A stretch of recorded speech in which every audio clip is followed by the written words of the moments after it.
For the first time in a while, we will not be breaking down a Marvel show or movie here today on the podcast. Instead, we're breaking down Season 1 of the Book of Boba Fett. Almost said The Mandalorian, but that's essentially what the show was. We'll get into all of that, the weird, the good, the bad, the ugly, if there was any ugly to begin with. But very good show here. We're going to be talking about Season 1 of Book of Boba Fett, as always. Myself, Graham Giason Matthews, being joined by Chris Muller, Doc, on the Twitter machine, BR_Doctor. What's going on, dude? Oh, not too much. Refreshing to be talking about Star Wars here today. I think we've done Star Wars, Chris, and we broke down The Mandalorian season 2 about a year ago, but it's been so long it doesn't feel like it's been anytime soon. I mean, didn't we do the first season too? I thought we did. I don't think so, because I was looking back trying to find if we did. I think we just talked about it, because I think at that point we were either doing the Marvel reviews or I don't think we did. I mean, it's been so long it feels like we did do season 1, but I think we just did season 2. I've just been so delayed with all this other shit. We were talking about the other Marvel movies. That's why we didn't do episode by episode with this show. But I was looking forward to doing this overview of season 1. So we'll get into that. Phil, you're here as well. Phil DL616 on the Twitter machine. What's going on, Phil? I'm good. Spinning into this episode like my man in the last episode. Oh, yeah, right.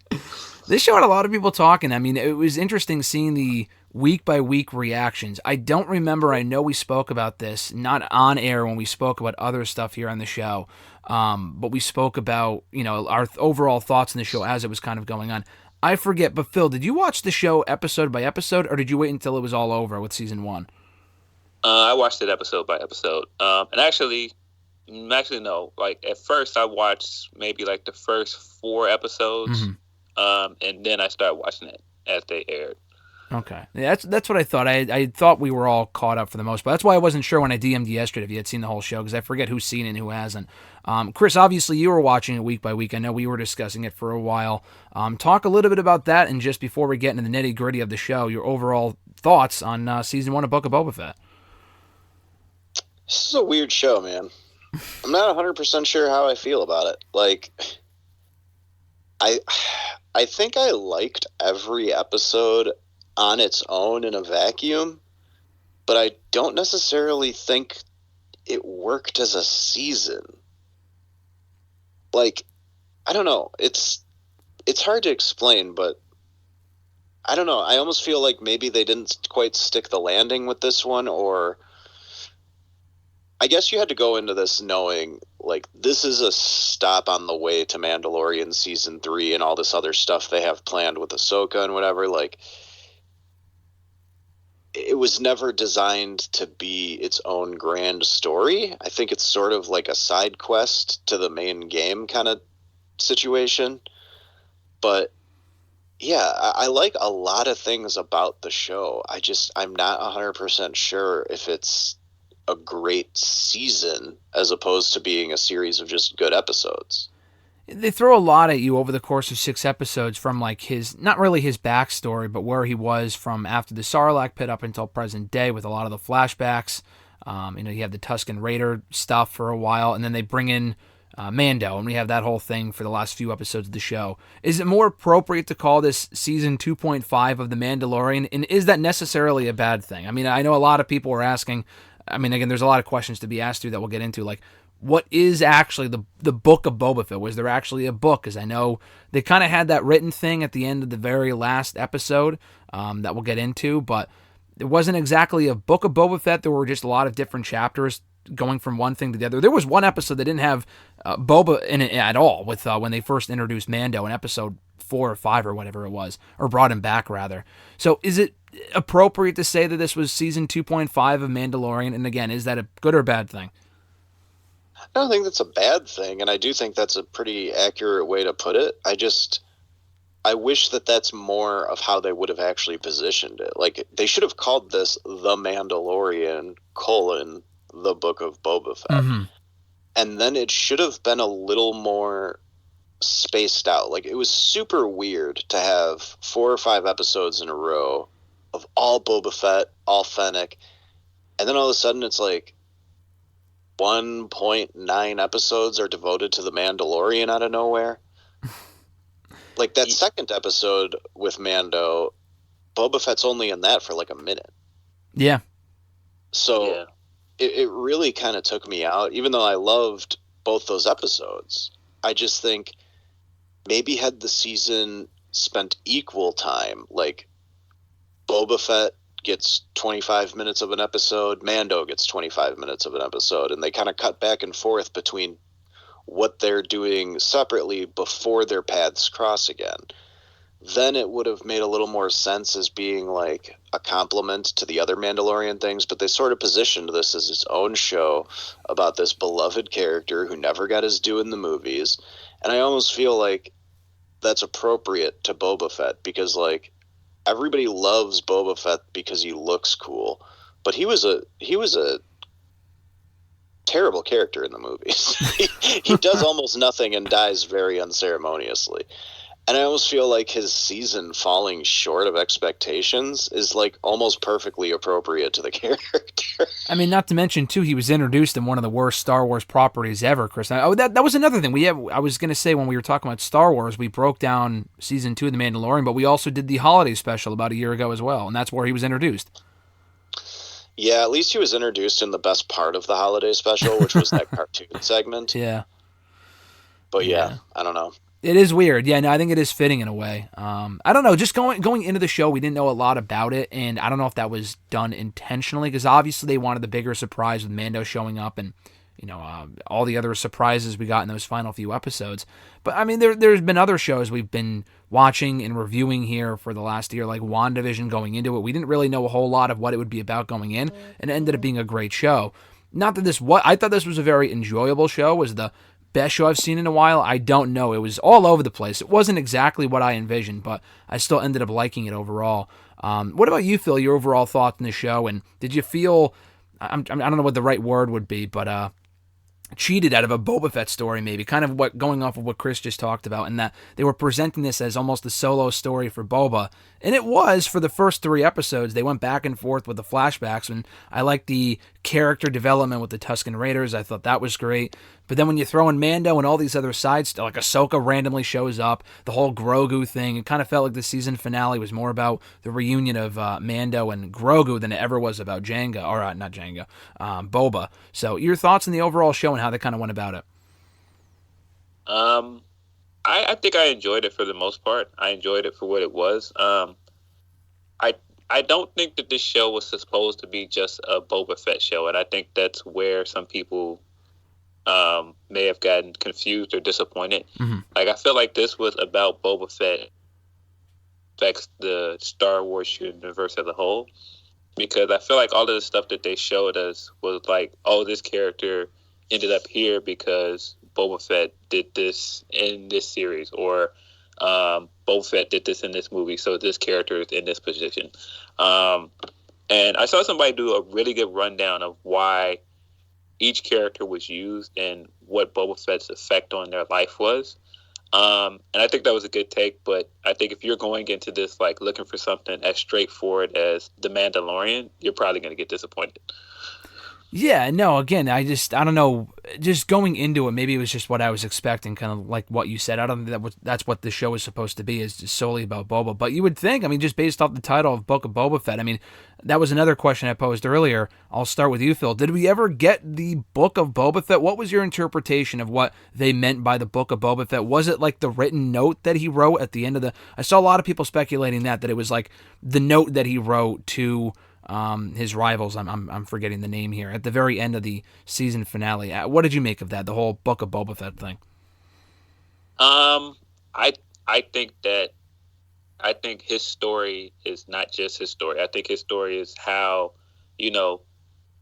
him being in a certain place at a certain time, or him doing something affected this person or affected that person. And that was my takeaway of it. Like, all right, this chapter might be about the Tuskens, and this is how, he came back and how he affected the Tuskens. This is how he affected the mods later.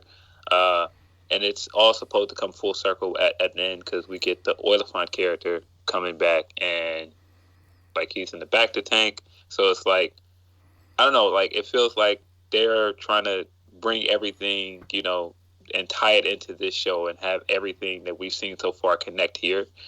Now, do I think it's executed well? Not always. What part would you say wasn't executed well, if anything comes to mind specifically? I don't know if the flashbacks in the first few episodes work. I enjoy all of that stuff, but I do think that they could have just given us like a whole episode of how he got back from the Sarlacc pit and just went on from there. Like giving us the flashbacks every episode and, stretching it out. I don't really feel like we needed that. Do you think it would have benefited from, like you said, just doing a whole episode on that? This episode, or the show in the first 3 episodes or so, really jumps around from the flashbacks, being in the back to tank, and everything else. Do you think they would have just benefited from going in chronological order, like the first episode being...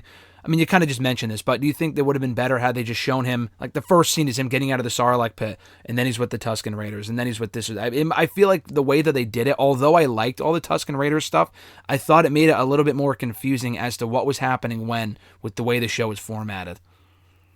Yeah, I think it would have worked better if they either went chronological order or did the flashbacks as like an episode 2 or 3. Because I do think that it made the episodes seem a little convoluted. Yeah, I would agree with that. What about you, Chris? Would you say the same thing as far as like the formatting of the show, or did you like the way they did it instead of the flashbacks being what they were? I don't have a problem with flashbacks. I watched Lost, so I was used to that kind of format. Yeah. I think the way they used them was a little strange. They were all sort of clumped together, and then you'd get the modern day stuff, and it's like, I don't know, it felt maybe it would have made more sense if they had kind of either bounced back and forth more during the episodes, or just like having him recall it from inside the back to tank was unnecessary. Like, just have him remembering it. He doesn't have to be asleep in a bunch of goo or whatever that is.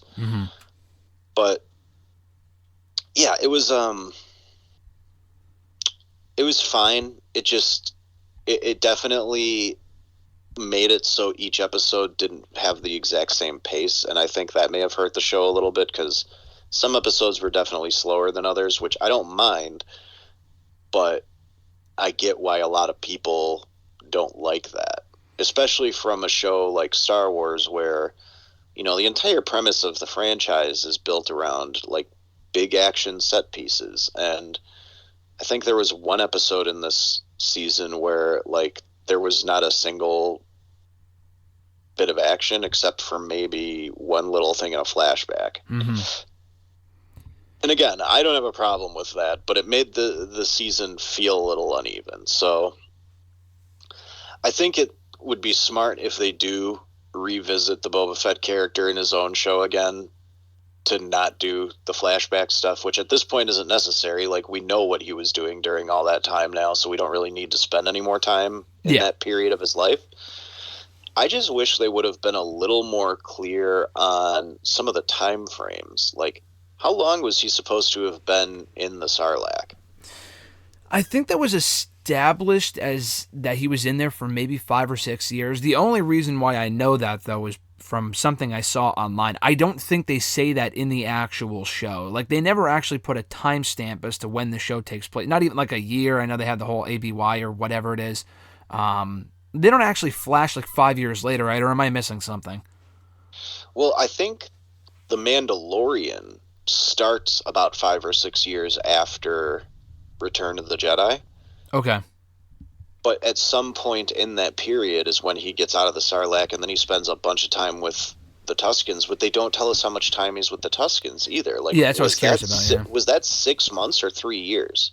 Like, I have no idea. I mean, it does make a difference. The longer that he was with them, the more he's going to care about him, the more it means when they get killed off. So I was wondering the same thing. Like, was it 6 weeks, or was he there for years? Like you said, it's hard to say. Yeah, it was just a little weird to me that they didn't define that a little bit more, because it wouldn't have been that difficult. Like, one throwaway line of like, oh, I spent 3 months in the belly of that beast or something, like anything. Yeah. I mean, I don't know, maybe I missed something. I just don't recall them addressing that at all. But one thing that I thought was really dumb that I saw people point this out, and I can't believe it didn't occur to me when I watched it once I realized how dumb it was. He crawls out of the Sarlacc pit in his armor. So when he goes back later, why would he think the armor is still in the Sarlacc pit? Did he have his armor, or I don't remember. Yeah, because the Jawas come and take it off him. Oh, right, okay. So why is he, like, dipping his ship down to try and look in the Sarlacc pit? Like, dude, you know you had it on. That's what kept you alive. Why do you think it's back down there? It made no sense. It would have made more sense to me if he had just started randomly digging in the sand because he thought it was buried accidentally or something. My takeaway from that was that it was such a crazy experience getting out of the pit and then getting knocked out that he just didn't remember. That was my guess. Yeah, maybe. It just felt like a really weird thing. Like, did he think he took the armor off inside the Sarlacc? I just didn't understand that. But I will say that did actually create a cool opportunity, because Ming-Na Wen dropping that depth charge right into the thing was actually a really cool scene. I liked the way that explosion looked. Yeah, with the callback to Is it Attack of the Clones? Yeah, I think it was Attack of the Clones where it was Attack of the Clones where Django used it. Oh. Yeah. That's cool. And we saw it used at the end of Mandalorian Season 2 when he's helping Mando and he's got his ship. He used one during one of those fights. Yep. Yeah, there was a lot of wonder why that's why is that a weapon only he ever uses? It seems pretty effective. Does he only have a few of them, maybe? I don't know. Did he design them himself? Like, it's just really, it's really weird whenever you see one of these things in a property like Star Wars. Like, oh, here's this one really cool weapon that this ship has. Okay, why doesn't every ship have that? That thing works really well. Like, yeah. I don't know. I get that they want to keep introducing new concepts here and there and stuff like that, but every once in a while when they introduce something that's so good, you wonder, like, well, then why is this the first time hearing of it, and why isn't anyone else utilizing this technology? Yeah, that's a logical question. There's a lot of things on this show that I think that were well done and came off as cool, but they don't actually add a lot of explanation as to why they were there or why it happened. Kind of going off of what you said earlier, Chris, do you think the show, especially towards the end, listen, as a fan, I'm one of the people that if they throw something at me, I'm probably going to enjoy it because I'm just a casual fan at best, I guess you could say. But like the various surprises, we had Cad Bane, or whatever his name is, towards the end of the show. That was cool for longtime viewers of the animated shows. I didn't watch a lot of that stuff. I had to go online to find out who he was. I'm one of those people, but when I found out more about it, I thought it was cool they included him, and he came off great. But, like I said, we had Ahsoka, Grogu, Mando, Luke, obviously, and the CGI looked 10 times better. I think they hired the same guy that, redid his appearance in the end of Season 2 of Mando. Like, he did a better CGI version of it, and they hired that guy to do it, which is cool. But, yeah, we got Luke on the show. Do you think they threw too much at us towards the end there? Or were you one of those people like me? It's like, to me, it doesn't really matter. It just came off cool, and I'm just all for the surprises. Yeah, I will say that even though I'm ragging on this show a lot, I think that this show has a lot of positives that can be taken away. Like, for one, all the side characters kind of cracked me up. Like the mayor's goofy little sidekick Aide, who's just the biggest butt kisser you can imagine. Like that guy, he was probably low-key one of my favorite characters of the whole season. What character was that?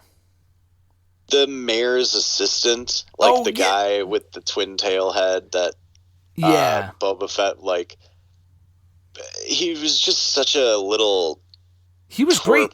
He was awesome in that season funny. Finale. I think he's an actual, if I'm not mistaken, I think he's a Canadian comedian, or I think he's like an actual stand-up comedian or something. I don't know if that... I'm sure that was a factor as to why he's so fucking funny. But him and I forget her name. You can tell me, Chris, because you probably know. But Amy Sedaris' character was great again too. Oh my God, her name is something weird. I can't remember it. But yeah, Amy Sedaris. I don't remember. I mean, I'm Yeah, sure. I love her. Whenever she shows up in Star Wars, I'm gonna be there because her character is hilarious. Amy Sedaris is beloved, but still somehow one of the most underrated comedic actresses of all time. She never misses. And watching her and Mando, like, just developing this weird friendship, I love it so much. I almost want a sitcom that's just her hanging out on Tatooine with the Jawas, looking for love in all the wrong places. That scene where she was talking about dating a Jawa, saying that he was too furry or whatever, was probably my favorite part of that entire episode. It was great. So random, but no, she was great. Any other characters stand out to you, Phil, as far as what you enjoyed from the show? Whether it was, I really like the Tusken Raiders stuff too, and we'll get into that, how they kind of gave those people, a reason to care about them after they were presented in a very different way in the prequels and even the original movies. But beyond that, though, and we'll get to that, any other characters that you thought came off well on the show that you enjoyed? I was super excited to see Cad Bane. Like, the episode he shows up in and you see his silhouette coming from the distance, I was like, yo, is that Cad Bane? And I was sitting there for a second after he gets close, I was like, that is Cad Bane. Like, that, yeah, I was really excited about that. Of course, Mando. Like, I love the Mando episode with him, struggling to use the dark saber. Mm-hmm.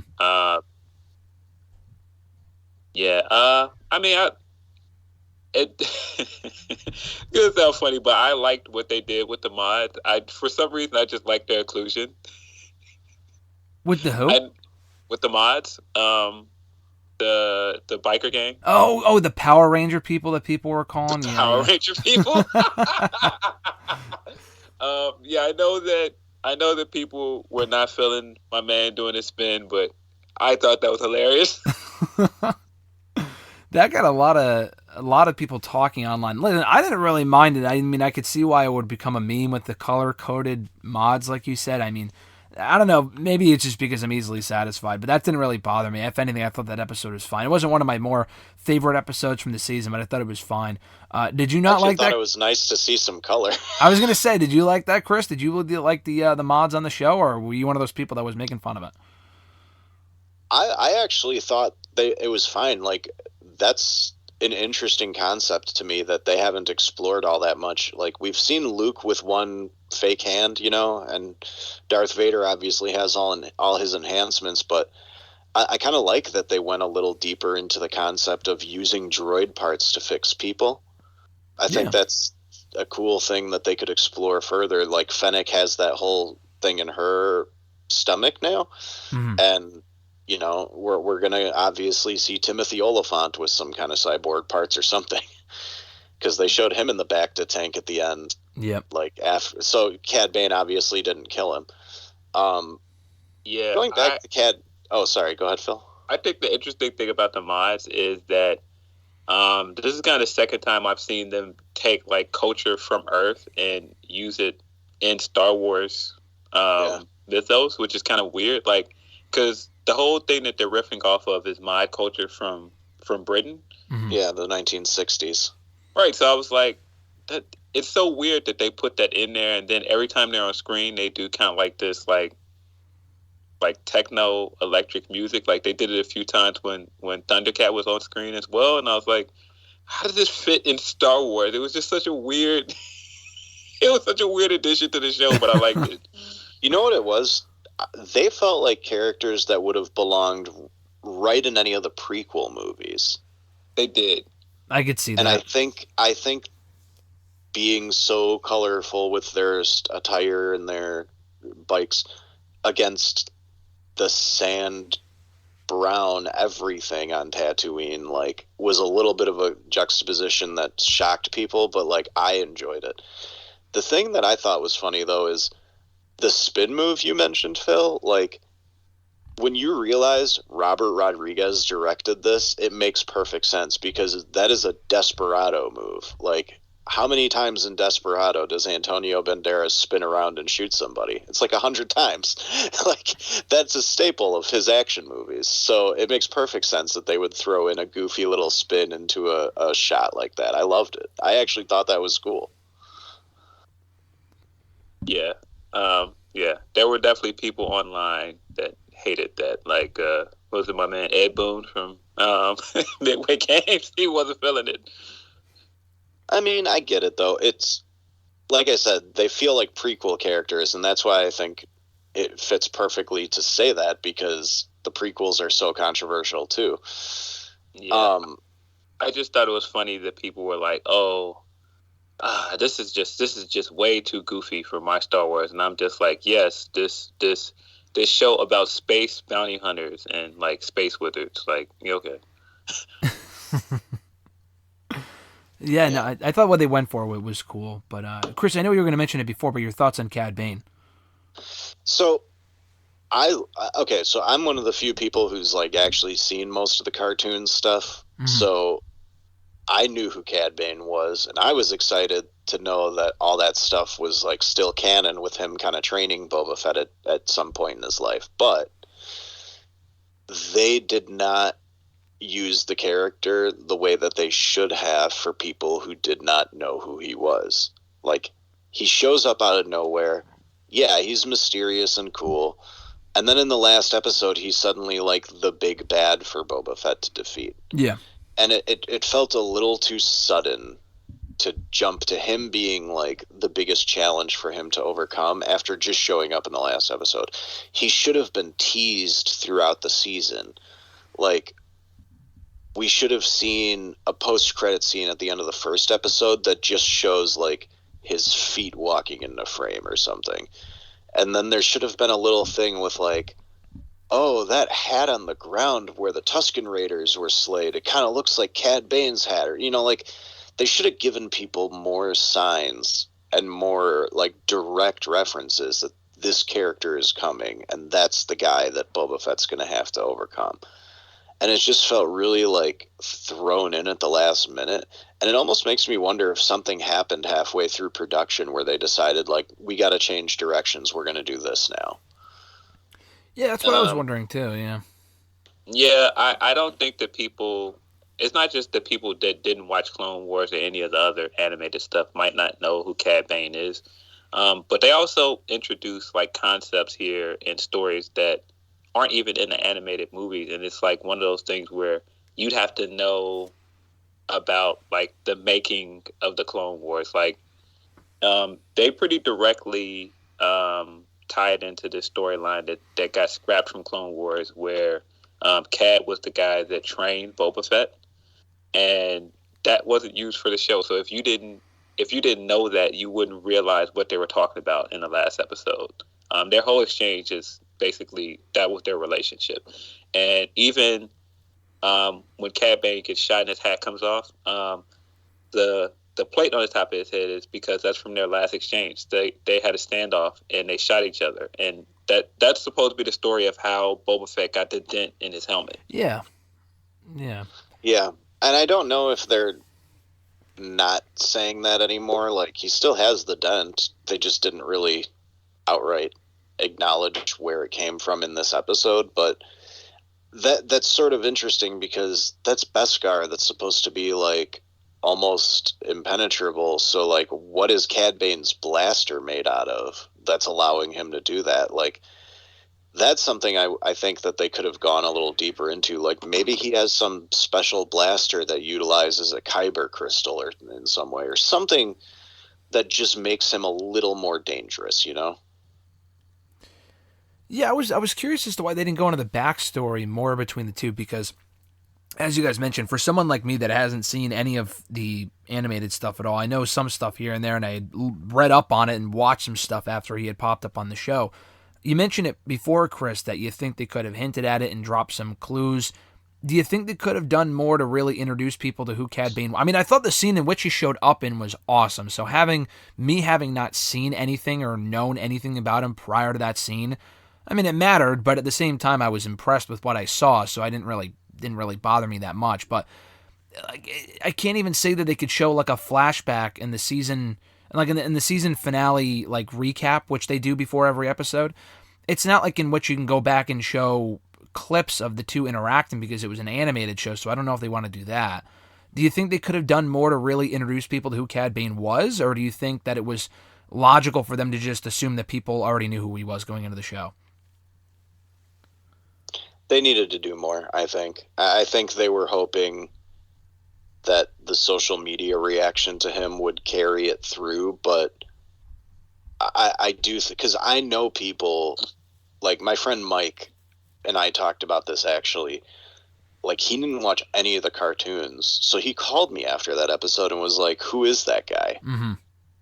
And I explained it to him, and he's just like, how am I supposed to know any of that? Like, this character means nothing to me. Yeah. And granted, like, we talked after the finale, and he's like, all right, that character's pretty cool, and I might go watch him now in the other stuff, but, like, it's still, you don't understand the weight of his threat against Boba Fett because we don't have all that previous knowledge. I'm not saying that they needed to devote a whole episode to him. I just think he should have been teased a little bit throughout the season more. Do you think that they could have done... So I'm just trying to think of how they could have like given him more of a backstory for someone, again, like your friend or me that doesn't know anything about him. But when you say they could have teased him more, and this isn't the exact same thing, do you think they could have done something similar to what Marvel did with Kingpin? Because at least that was rumored going into it, and there were definitely hints throughout the show, like, okay, the big man, whatever it was, I forgot what it was that it was on the sign, or Fat Man or whatever it said, and you saw the cufflinks in that one episode, and we kind of doubted that he would be on the show, and then he was. Do you think they could have done something along those lines to kind of tease it? Again, like you said, they were going for that swerve factor and the social media reaction, and I'm sure for people like you guys that know of him, it was a cool moment. Do you think, like you said, they could have done something similar to what Marvel did with Kingpin in the Hawkeye series?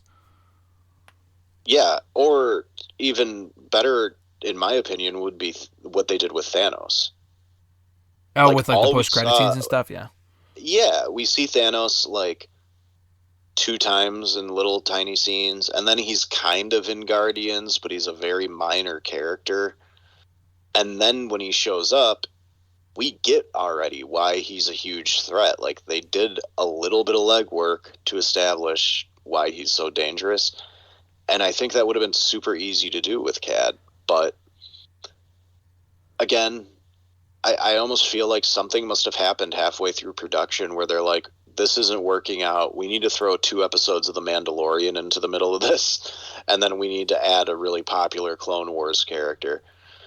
But, you know, I don't know.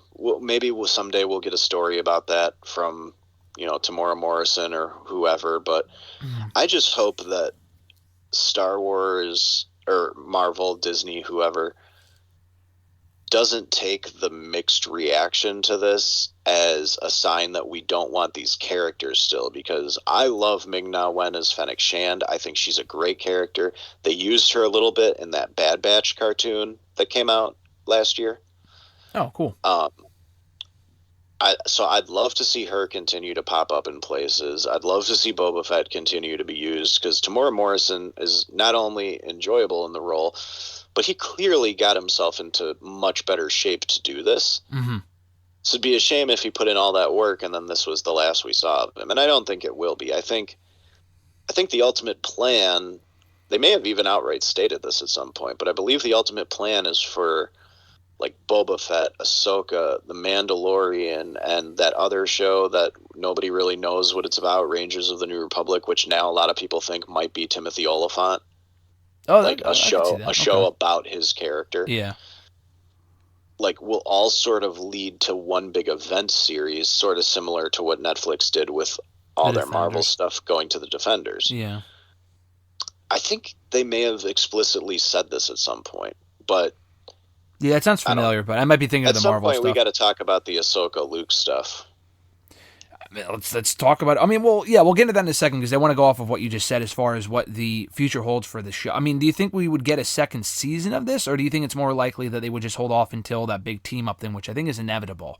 I kind of hope that I doubt this is going to happen, but I sort of hope that they just kind of combine Boba Fett's story into the Mandalorians. Like, just start building a little team. Like, the Mandalorian doesn't have to carry his show by himself. You know, like, have him, Fennec, Boba, maybe Bill Burr's character pops in once in a while. Like, he's got this circle of friends he can call on now. Like, use them a little bit more. Like, clearly they wanted to do that with Gina Carano, but, you know, she's an idiot. Yeah. She ruined that for herself.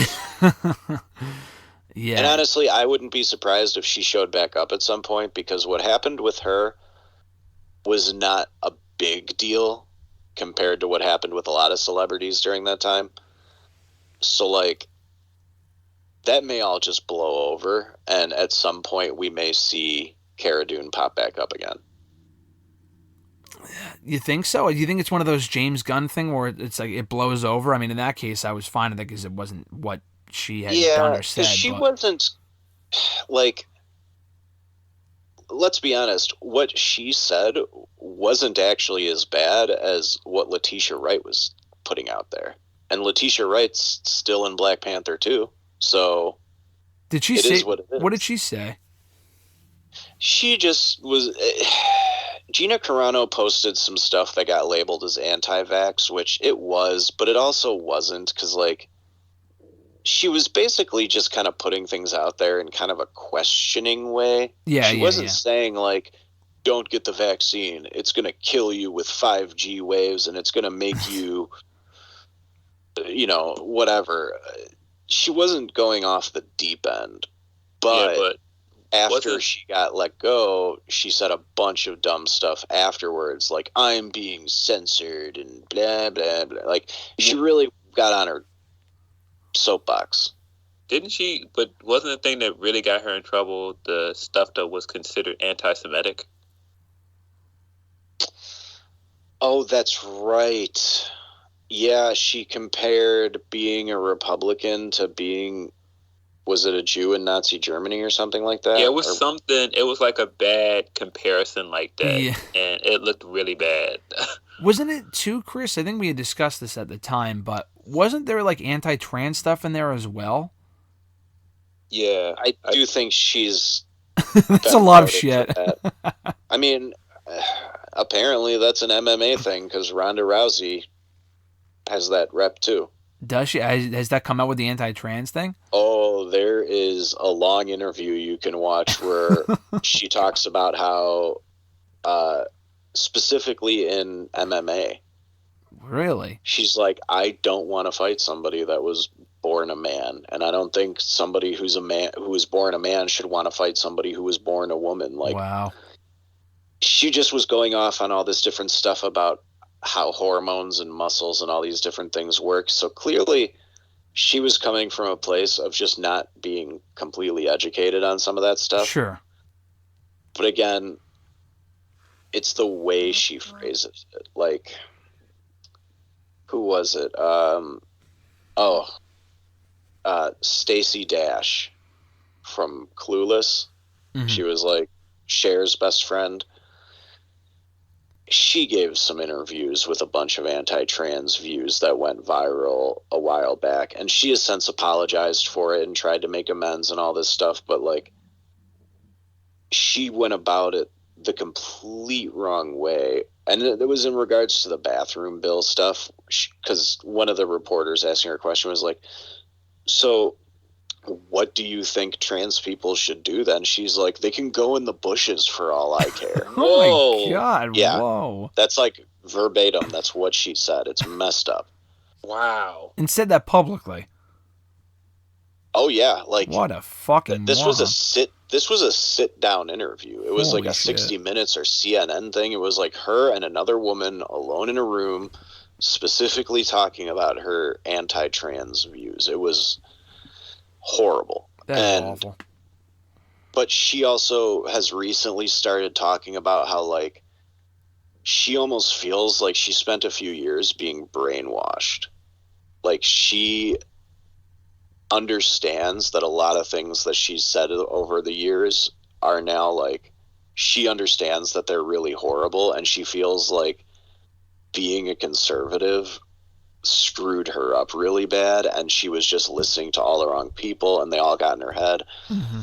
Whether people want to take that seriously is completely up to them. Personally, I could care less if I ever see her show up in anything again. So it doesn't affect me personally. I just think that if she's willing to do the work and make amends and apologize and reach out to these communities or whatever, then, like, you know, give her a chance to do that. But if you also think she's being disingenuous, that's your right.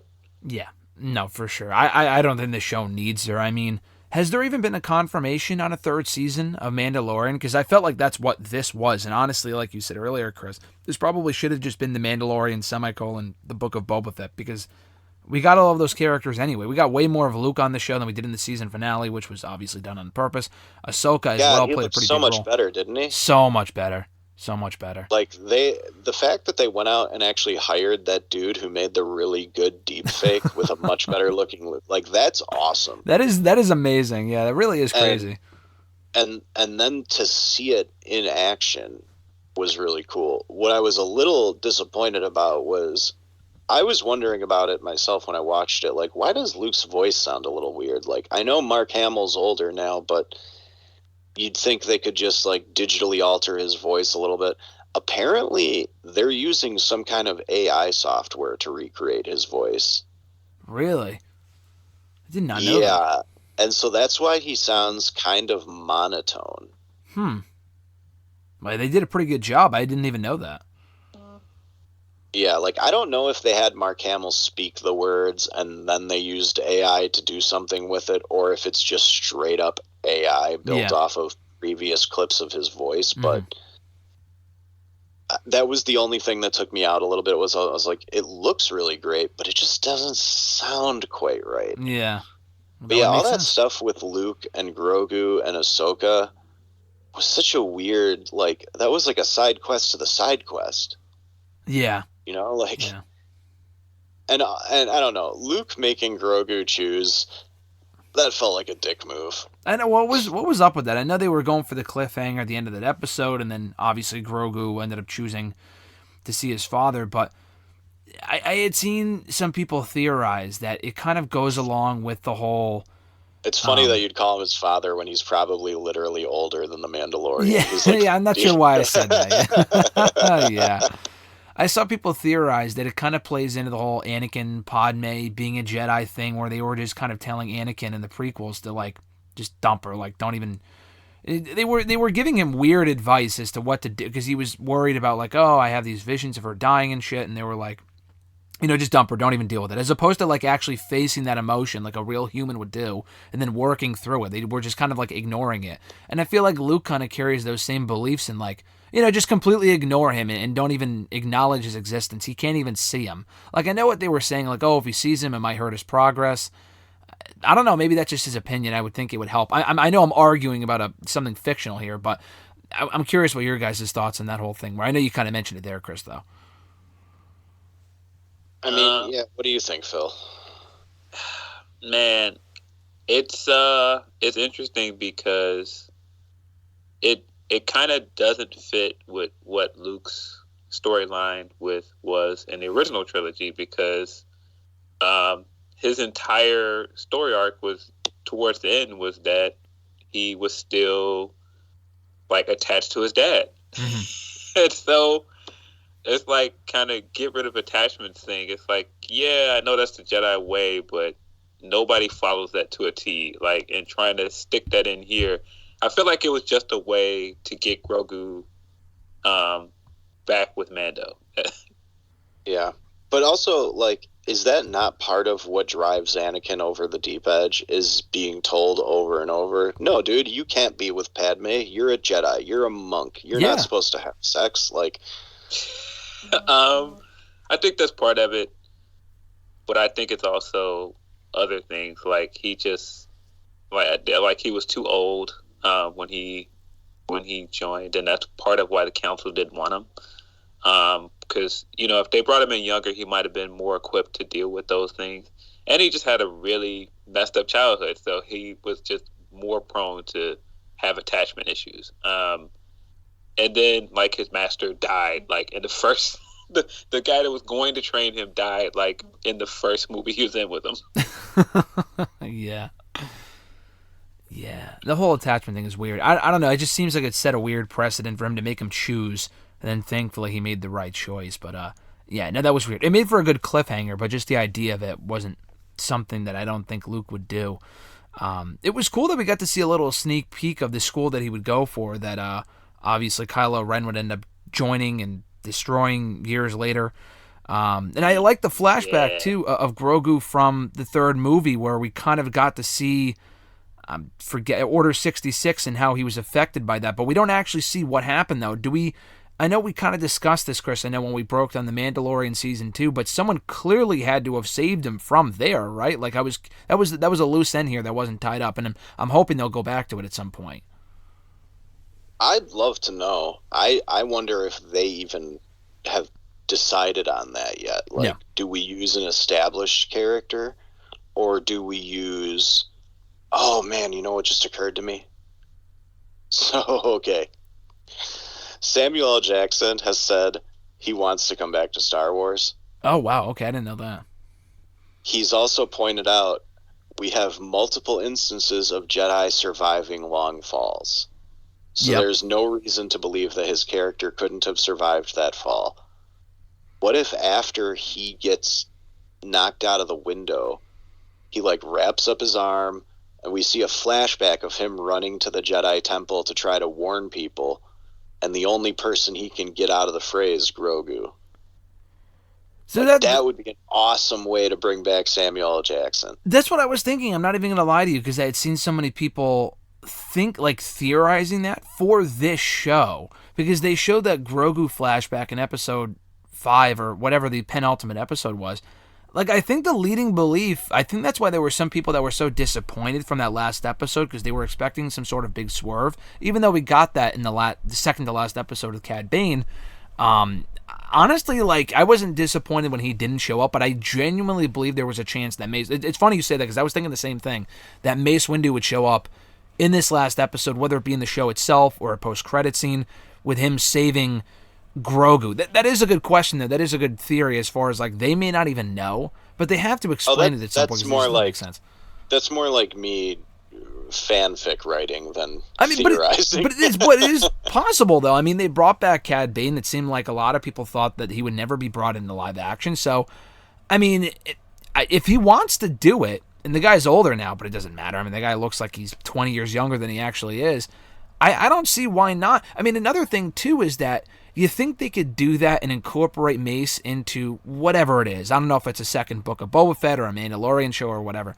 Do you think they could do that to tie up the story with him and Boba? Because he killed his father, and they never really went back then. It wasn't even Boba that killed... They had no interaction beyond that point. So I feel like it'd be cool if they revisited that.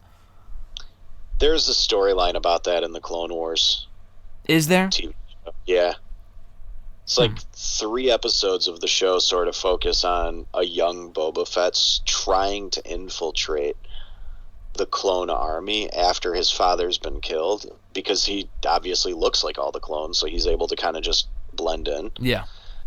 And yeah, he's trying to get to Mace Windu to exact his revenge, and I don't remember how it resolves.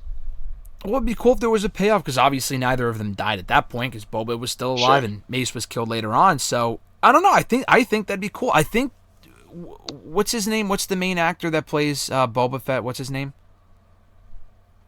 Tamura Morrison. He was doing an interview promoting this show, and I think someone asked him about that. It was like one of those fan questions that you just kind of said, and he was like, listen, I would love to have a storyline where it's me chasing down Samuel L. Jackson's Mace Windu. I think that'd be fucking cool. I know he is just saying that as...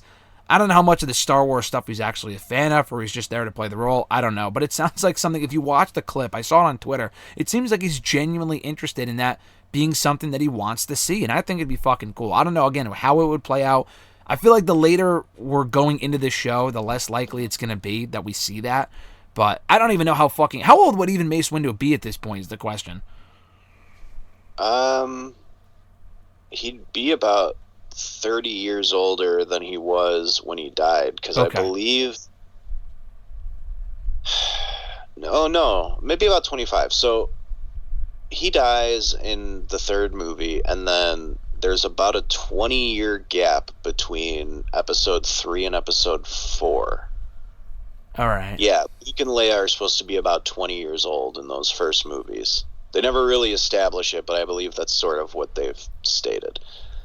And then those movies take place over the course of a few years, and then there's the 5 or 6 year gap between the end of that and where we are in The Mandalorian. So yeah, it'd be close to about 30 years. I was going to say, because I thought for some reason I had read somewhere that Boba was like 60 on this show, or late 50s or what. Now, I'm not talking about the actor's age, but I'm talking about like the character's age. I thought it was said that he was around 60, because Cad Bane was supposed to be around like 70 or something like that. I don't know exactly. But if that's the case, and Boba was a kid in episode 2, and Mace was already a grown adult, unless he was like late 20s or something at that point, which I don't think he would have been, then he has to be at least fucking 75 at this point in the show, right? If they were to revisit him and bring him back, I mean, I guess you could. Yeah, there's a little bit of inconsistency there with Boba Fett's age, because he's maybe 10 when we see him in the Clone Wars. I figured that, yeah. So, like, it hasn't been 40 years in Star Wars lore since then. Mm-hmm. Like, it's kind of just one of those weird continuity things that they're like, we can't really do anything about Tamora Morrison's age, but we want him back, so we're just going to ignore it. It's sort of like how the first Spider-Man movie, like, it doesn't really make sense that it's been 8 years since the Battle of New York. Like, there's some weird discrepancy with when they go like 8 years later, and it doesn't make much sense. That is true. I never really thought about that either, but yeah, I'm just I'm getting confused with the timelines here. But Phil, I want to get your thoughts going off what Chris and I were just talking about. Any interest in seeing Mace Windu being brought back into the show or the Star Wars universe in some form or fashion? Yeah, I would love to see Mace come back. I always had this fan theory when we first got the first posters for the new Star Wars movie. I was like, oh man, is Finn a descendant of Mace Windu? That would be so cool. Oh, that'd be fucking awesome. That'd be cool. Do we hear Mace's voice in those voices of Jedi in the last movie? Is he one of them? I believe so. I mean, yes, they had to have, so. Right? Yeah.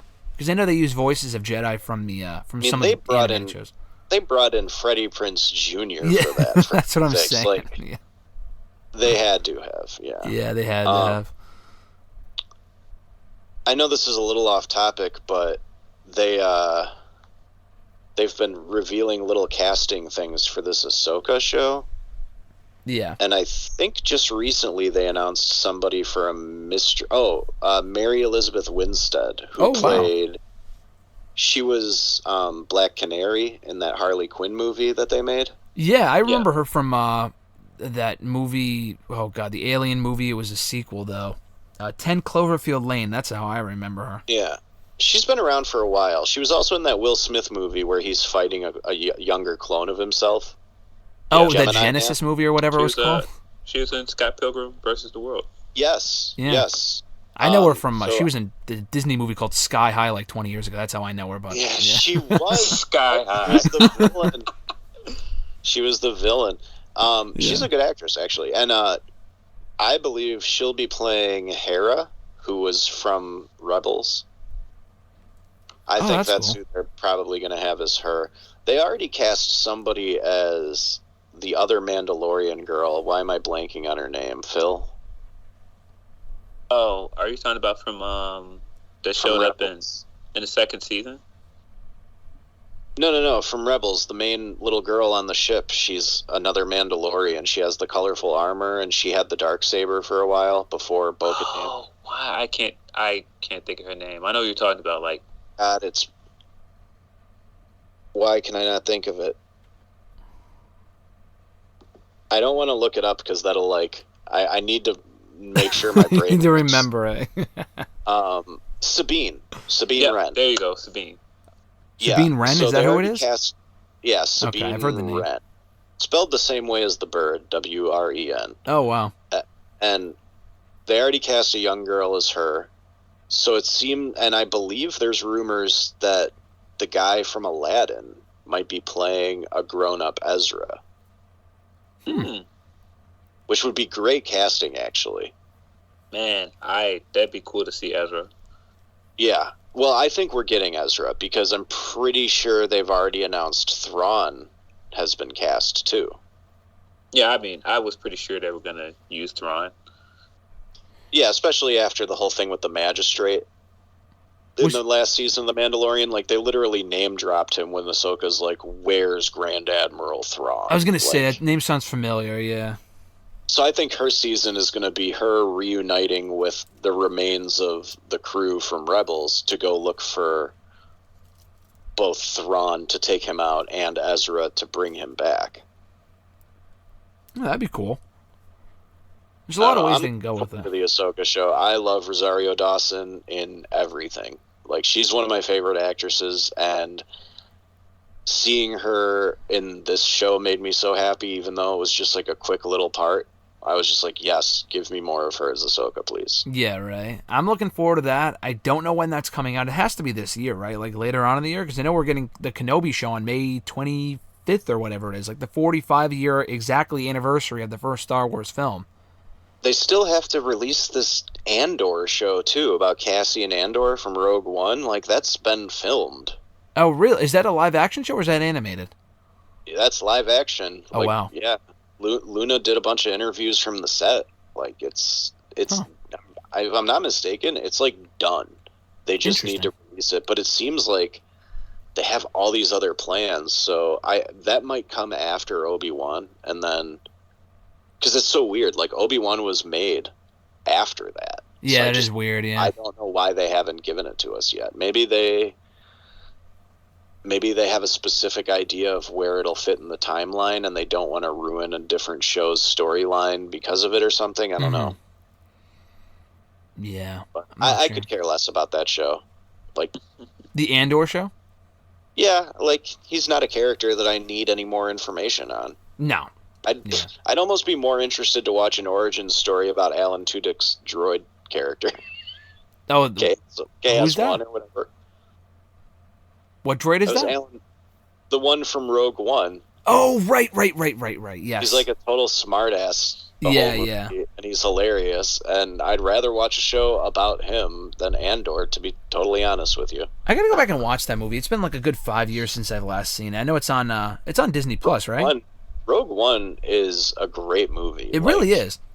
It's the best of the Star Wars easily. canon stuff, obviously. Yeah. It doesn't have a lot to compete with, though. Yeah, I didn't like Solo personally, so yeah. Oh god, there's rumors that they're doing something with the characters from Solo too. Like, I think Kira might get her own show. Is that the woman from Game of Thrones? Yeah, I can't think of the actress's name. Yeah, I know who you're talking about, though. I believe the rumor is that they might give her a show that would bring Darth Maul back, of course. Yeah, they have to tie that up. There's no way they could do that shit and then not go back to it. But, I mean, then again, with Star Wars, maybe they can. I don't know. But just for Darth Maul, I would like to watch it.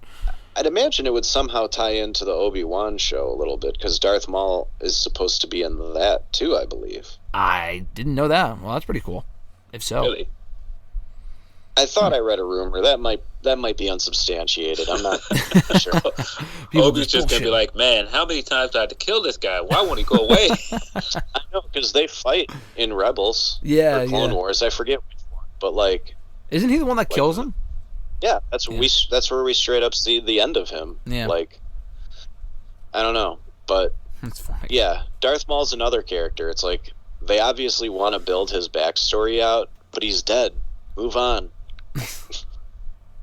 Yeah, he comes back from the dead in Clone Wars, I think.